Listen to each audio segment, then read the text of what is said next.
So 2020 is bringing us some pretty mighty storms so far, isn't it? The initial onset of the pandemic, uprisings around racism, economic uncertainty, political upheaval, the resurgence of the virus that we're seeing right now. Christ Lutheran family, when we started out this year, our ministry together, way back in the end of February, thinking that we were headed in one direction, it seems that the next thing we knew, we were blown so far off course that we aren't even sure where we are anymore sometimes. So it's quite comforting, isn't it, to know that these storms of life are nothing new to God. The disciples and Elijah were all beset by storms of different kinds in today's readings. Elijah's been chased, run out of town by Jezebel's threats to his life. Many, although not all, of his fellow prophets have lost their lives. And Elijah is exhausted, afraid, despairing. He finds a cave to hide in, and he has no idea what to do next. And even if he did, he doesn't have the energy to do it. And the disciples, having been sent out in a boat to cross the lake ahead of Jesus, encounter a storm, and they're trapped on the lake in the boat, wondering if they will survive. And into this chaos, Jesus appears. God appears. A few weeks ago at Pentecost, with the Holy Spirit appearing in wind and fire, enabling the disciples to speak in languages they had never learned, empowering them to boldly and publicly speak truth when they had been hiding from the authorities for days. I reflected that sometimes God comes to wake us up, to shake us from our complacency, to bring us out of our comfortable places, leading us to share God's justice and mercy and love with the world.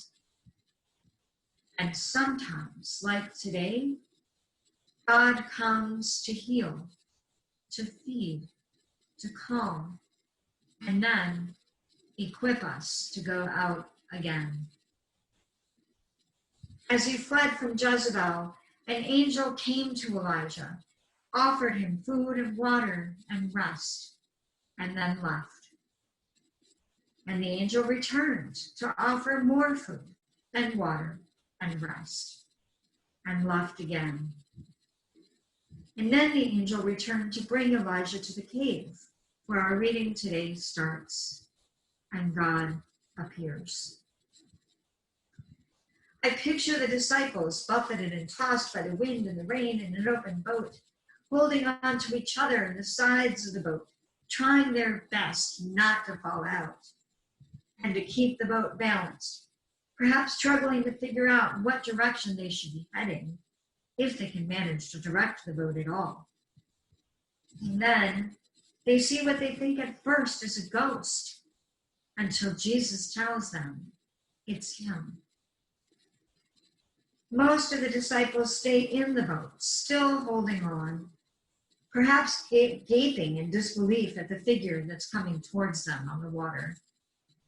Peter, in classic Peter fashion, jumps out of the boat into the water and begins to walk toward Jesus, wanting to see for himself if it's really him. And Jesus has to remind him once again that Jesus is God and Peter is not. Peter will not stay afloat without Jesus. So where are you today? Are you with Elijah, laying in the cave, resting, feeling completely alone in the chaos and grief and the danger, trying to recover and make sense of what's happened and decide what to do next? Are you with the disciples in the boat, struggling to hold on while the storm continues to rage all around you? Are you Peter, leaping out of the boat into the chaotic waters, making your way toward Jesus? Wherever you are right now, it is comforting to know that the storms of life are nothing new to God. Elijah feels so alone, as we often may in these situations. And yet we can see from the outside that he is not alone. The angel offers such practical guidance for Elijah and for us. Eat, drink, rest, repeat. I remember a time some years ago when I was at a really low point in my life, racked by fear and anxiety, struggling at times to do even basic things. And a friend gave me this exact advice. Eat, drink, rest, repeat. This is sacred direction, family of faith. If you are exhausted, Jesus himself sought time to rest and reconnect with God often in the Gospels. And he does again at the beginning of today's Gospel. The disciples in the boat probably felt abandoned by God too, with Jesus off who knows where, while they fought for their lives in the storm. And yet they were not as alone as they thought. Jesus is with them in the storm, ghostly as he may look. In the middle of the storm, God is with us. In that low point in my life, through the voice of my friends and the presence of the Spirit in silence, God was with me, bringing healing and new life and peace. When we are exhausted and feel afraid, alone, and even abandoned, God is there. Where are you seeing God in the midst of the storms you are living in right now? Is God in the sheer silence as you rest and seek God?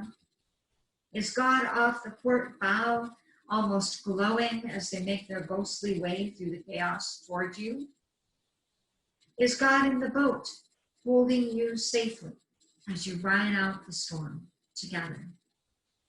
Are you struggling through the storm, trying to stay afloat on the water, wondering if God is actually there? It is comforting to know that in the storms of life are not new to God. And when we have had food, water, and rest, God reminds us that we're not alone. God made the earth, the sea, the sky, light and dark, and everything in between, all the animals, the birds, plants, trees, and each one of us, bringing creation out of unformed chaos. And even in the midst of the sometimes chaotic life around us, God is present, continuing to bring life and make a way through the storm.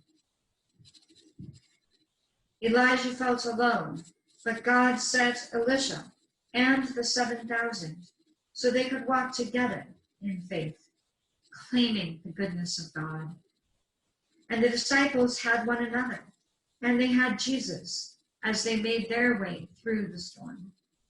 In the middle of the chaos, God is with us, preparing us to go back out again, sharing the good news that God can handle the pandemic and racial injustice and political upheaval and economic uncertainty and loneliness and fear and anxiety. As we continue our ministry together, Christ Lutheran family, we may not know yet what the coming months will bring, but we can trust in the process, in the promise that God is with us. Your counsel is reflecting on where we are and where God is calling us, and we invite you to do so too. Like Elijah, we hear God in the shared silence.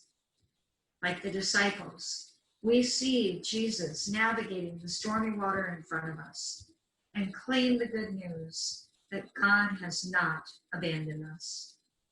We eat, drink, rest, and continue the journey until everyone knows the storms of life are not new to God. And with God, we have nothing to fear. Thanks be to God.